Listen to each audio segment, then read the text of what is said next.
Chuva de papel. Primeira parte, capítulo 11.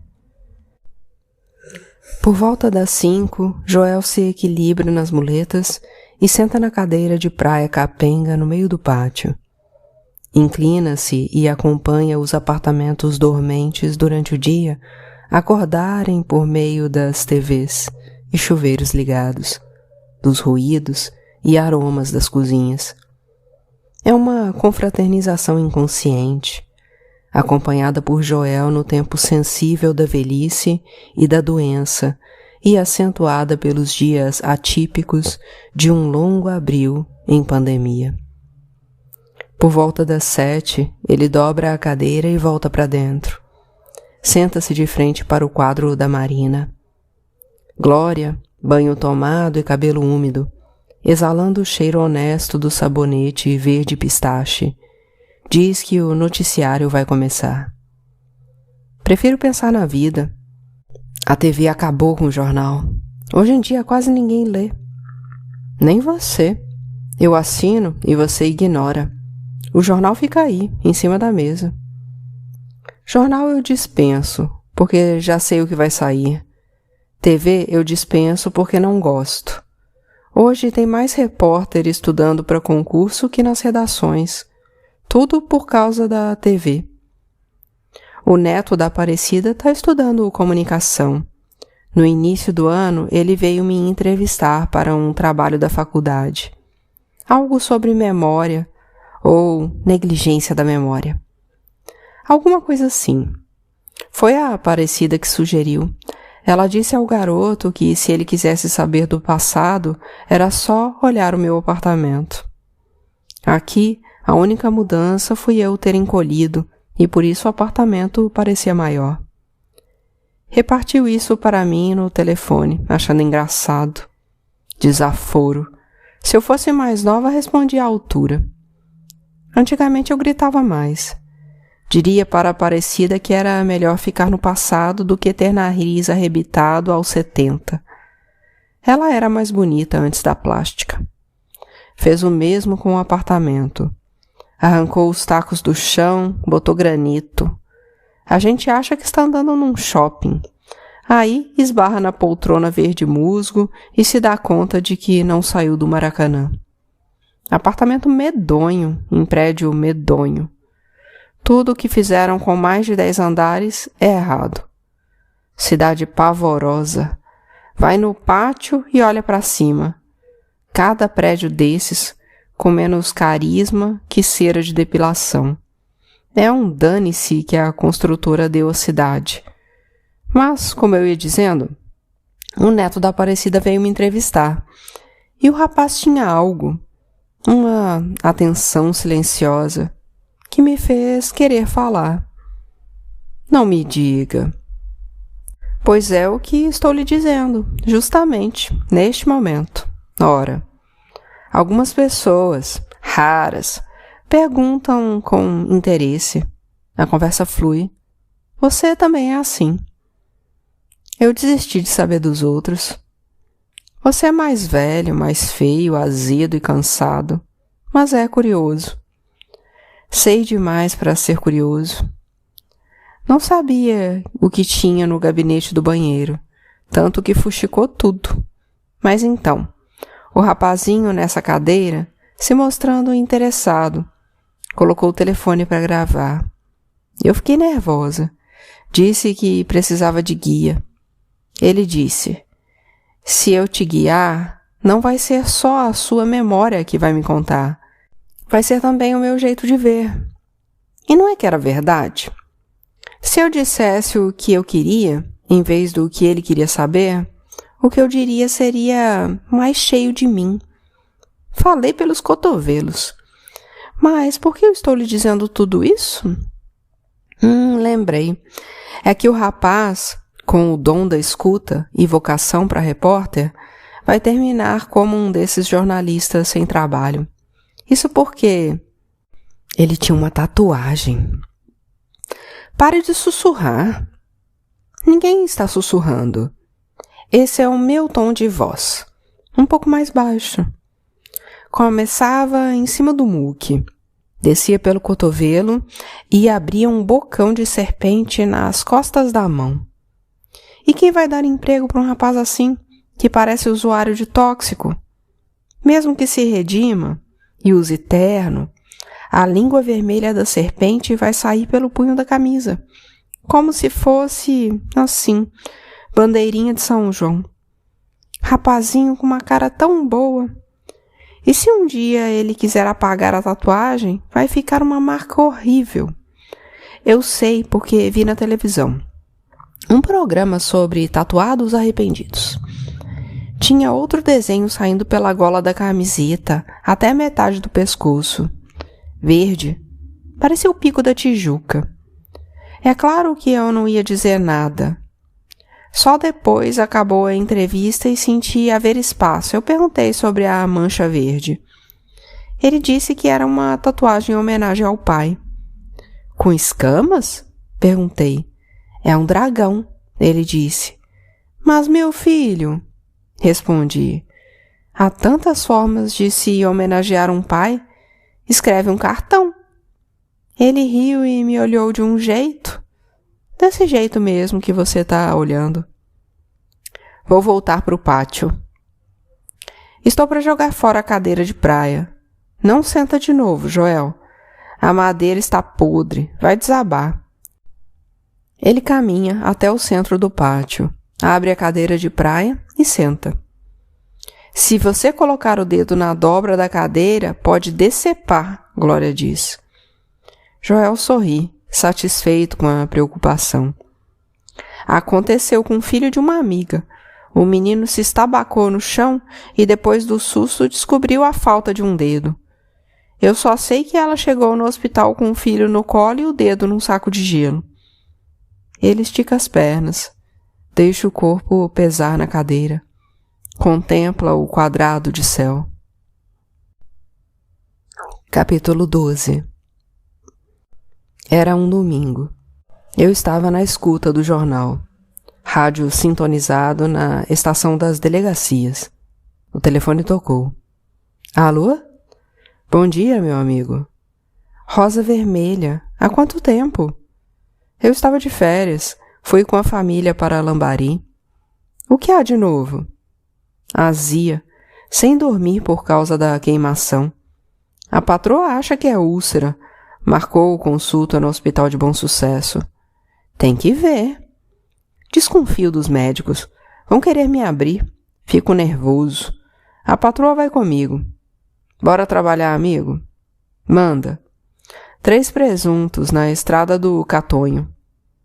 Agora, para explicar o Rosa Vermelha e 3 corpos numa estrada do subúrbio, eu vou ter que estender a conversa e falar de como o Rio de Janeiro cresceu desde os tempos da colônia. De qualquer jeito e para tudo quanto era lado. Muito rápido e sempre mal. Quanto mais a cidade se expandia, com palacete, rua larga, parque, mirante e tal, mais gente sobrava. E quem sobrava era justamente quem fazia a cidade crescer. O rio foi ficando bonito, mas também inchado. Havia mais gente do que cidade. E gente pobre.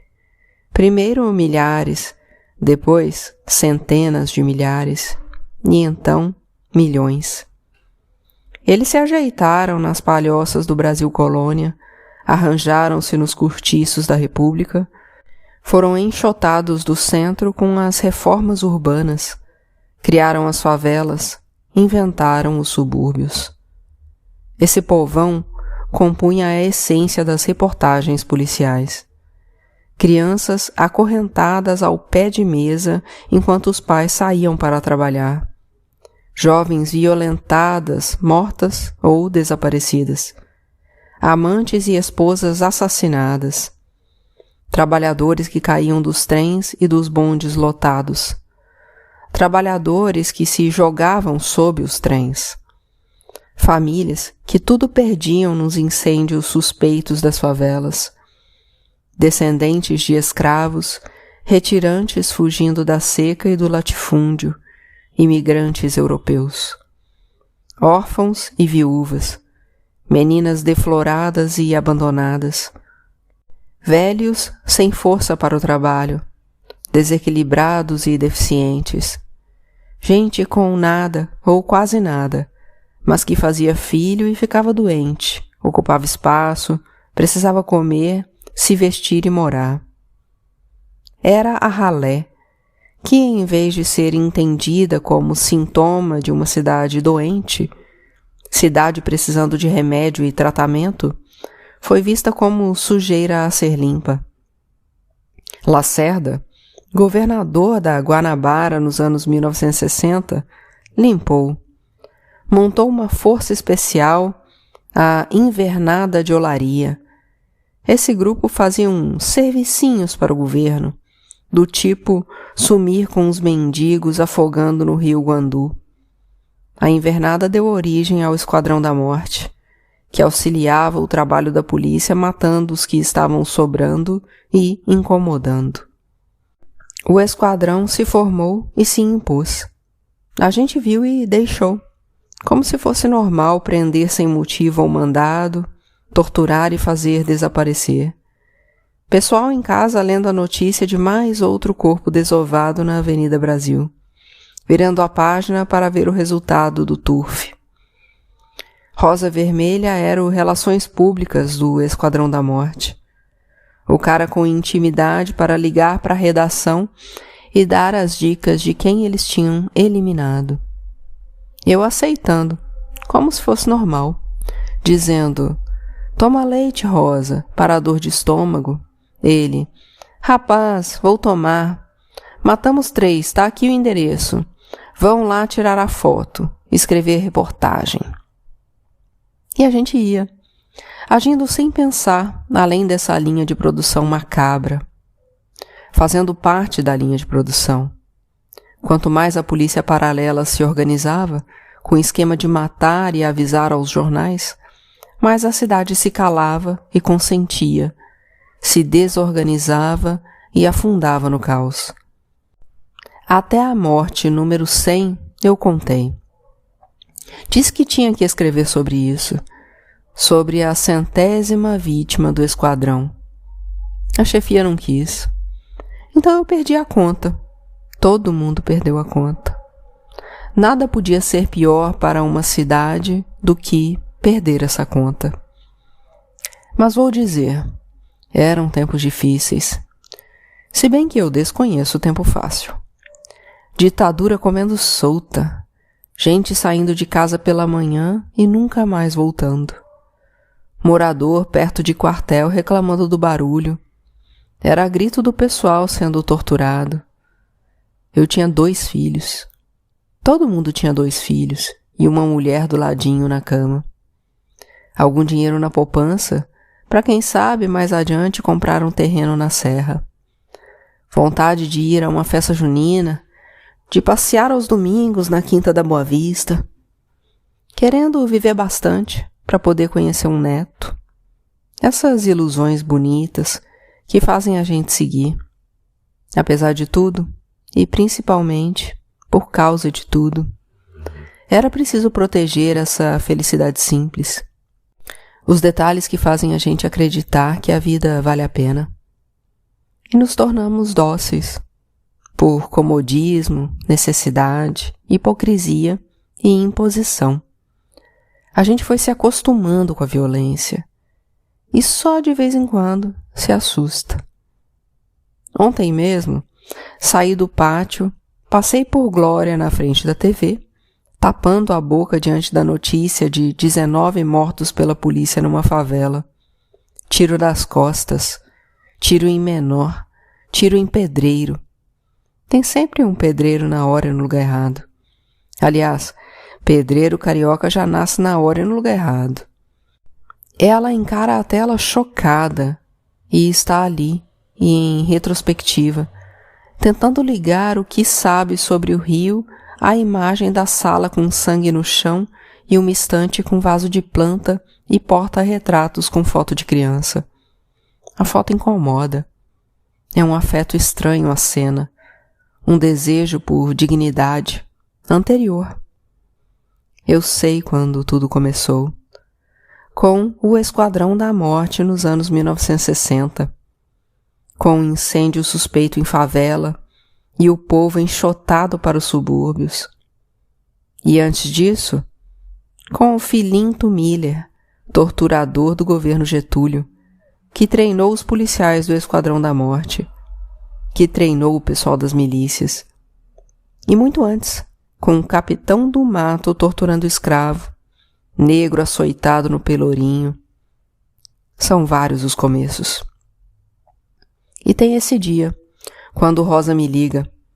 Passa lá que a reportagem tá pronta.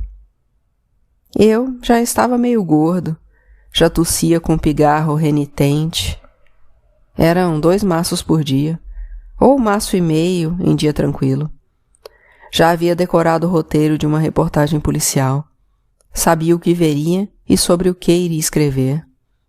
Essa era a pauta recorrente, rápida e fácil de fazer. Queria chegar em casa cedo para dar atenção à patroa. Eliane quebrou uns pratos porque fui matar saudades da ex. Perdi a hora e só cheguei de manhã. Não sou de ferro. Chamei o fotógrafo, montamos no Jeep Aero Willys, seguimos pela Avenida Brasil. Já ia dar meio-dia, estava quente, calor. No Rio é como pobreza. Quanto mais para dentro, pior. É assim, como se Deus colocasse uma lupa entre o subúrbio e o sol, só para ver o povão queimar. Não havia trânsito. Um vento morno circulava pelas janelas abertas do Jeep. Pendendo por uma cordinha sob o espelho retrovisor, uma Nossa Senhora Aparecida com um véu de purpurina balançava. Por dentro, eu treinava o discurso que faria a patroa voltar a sorrir. Noite adentro de carinho. Seria bom. Então o motorista diz: olha ali atrás do caminhão. Que é que tem? Atrás do caminhão, com as galinhas. O Opala escuro, batido no canto. É o carro do Perpétuo.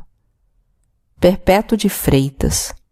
Forte e atarracado, com carequinha de frade, peludo de ter pelo encravado nas costas da mão. Um dos homens do Esquadrão da Morte. Dirigia um Opala porque a mala era grande, cabiam 2 corpos. O motorista acelerou e emparelhou com o carro. Buzinou. Perpétuo, óculos escuro e cotovelo para fora da janela, sorri. Isso que é competência. Chegaram antes da notícia. Vão ter que esperar para ver os presuntos. Do banco de trás do Opala, 3 meninos. Junto à janela próxima ao jipe, Totó me olhou. Ele não me olhava com raiva ou angústia. Totó me olhava, aceitando e entendendo a parte que lhe cabia na crueza do mundo. Essa crueza maciça que, para absorver, a gente precisa botar umas lentes, usar eufemismos, fazer aos poucos. Tentei virar o rosto, mas não consegui, e me vi refletido no olhar do menino. Eu era a pior parte da crueza. Eu era parte da causa. Totó era a consequência. Já ia dar meio-dia. Um vento quente atravessava as janelas do jipe. A imagem de Nossa Senhora Aparecida no retrovisor balançava. O rosto bonito de Totó continuava na altura do meu. Os olhos dele pousados nos meus. O motorista do nosso carro, que nem cavalho com atolhos, olhando para a frente e só. O fotógrafo começou a assoviar modinha de amor. Ele fazia assim quando estava nervoso. Com o tempo eu também aprendi a cantar. Por dentro, para parecer menos errado. Canto Alvorada, do Cartola. Repito a letra de novo e de novo. Tô precisando parar numa lotérica, disse o fotógrafo. Quero fazer um jogo. O Opala acelerou. O jipe pegou à direita, entramos por uma rua esburacada. 4 moradores asfaltavam a calçada. O rio vai se diluindo pelos subúrbios e o poder público se dilui junto. Quem quiser o urbanismo que faça, bote a mão no cimento. Mais adiante, o comércio local. O fotógrafo saiu do carro e entrou na fila da lotérica. Voltou e seguimos. Quando chegamos, Perpétuo já havia ido embora. Totó e os outros eram 3 corpos. Saímos do carro. O fotógrafo levou a máquina ao rosto. Eu não me mexi. Vomitei em jato.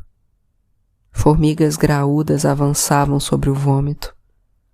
Formigas graúdas avançavam sobre os corpos dos meninos.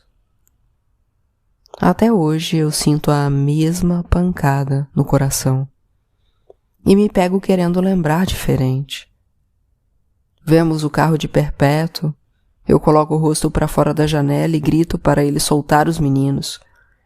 Digo que a reportagem não vai ser sobre os 3 presuntos na estrada do Catonho, mas sobre o cagalhão assassino de menor que só conhecia a valentia emprestada pelo dedo no gatilho. Digo que fizemos a foto dos meninos vivos no Opala e que se eles sumissem, a gente publicava no dia seguinte para a família dele ver. Perpétuo me olha, assim como eu olho para a mulher quando ela pede a separação. Sem acreditar. Ele acelera mais um pouco, mas só de pirraça, baixa a velocidade e para no acostamento. O jipe atrás. Ao lado, carros passam zunindo. Ele sai do carro puto e vem me peitar. Diz uns desaforos que eu mal escuto. Os respingos de saliva de Perpétuo me incomodam e distraem. Eu experimento o prazer dos bons no poder de abalar um homem do esquadrão. Perpétuo volta ao Opala. Tem uma faca no porta-luvas, ele diz, para cortar a corda das mãos. Vou mijar. Quando voltar, quero meu carro vazio. Os 3 meninos se libertaram e saem correndo. Um deles quase é atropelado por uma variante. O motorista xinga, os meninos nem aí. Correm e somem pelas ruas do subúrbio. Totó se vira para me olhar.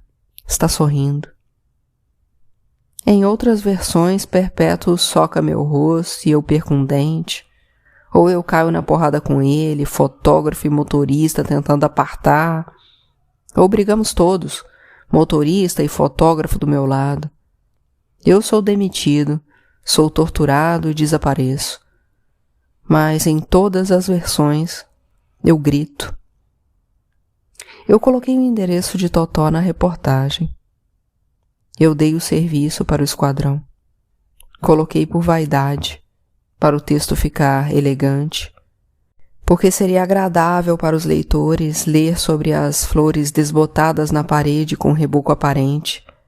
Seria interessante imaginar em detalhes a vida atípica e romântica de um casal de adolescentes abandonados em pleno centro do Rio.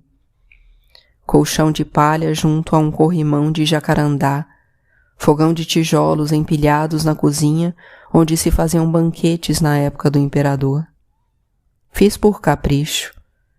Eu havia posto Totó no banco de trás do Opala de Perpétuo. Ele era um menino, que eu vi crescer nas ruas do centro como um experimento.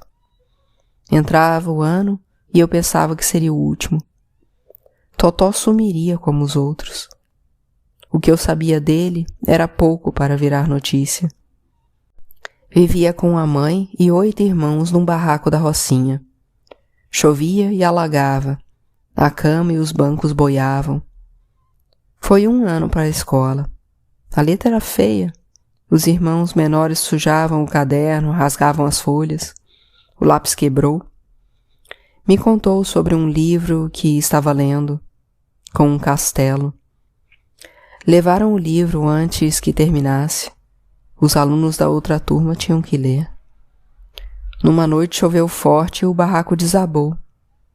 A mãe tentou jogar os filhos do viaduto. Foi biscateiro, catador de papel, engraxate e trombadinha. Piolho e unha encardida, as pernas fininhas, marcas escuras de cigarro aceso na pele do braço. Perguntei quem tinha feito. Ele desconversou. Tomava banho na fonte da Carioca. Comia os restos de almoço da leiteria mineira. Cobertor cinza, travesseiro de estopa, chinelo de dedo. Cheirava cola. Os dentes ainda eram bonitos. No centro, ele me disse: quando eu crescer, vou ser policial. Não vou bater em criança.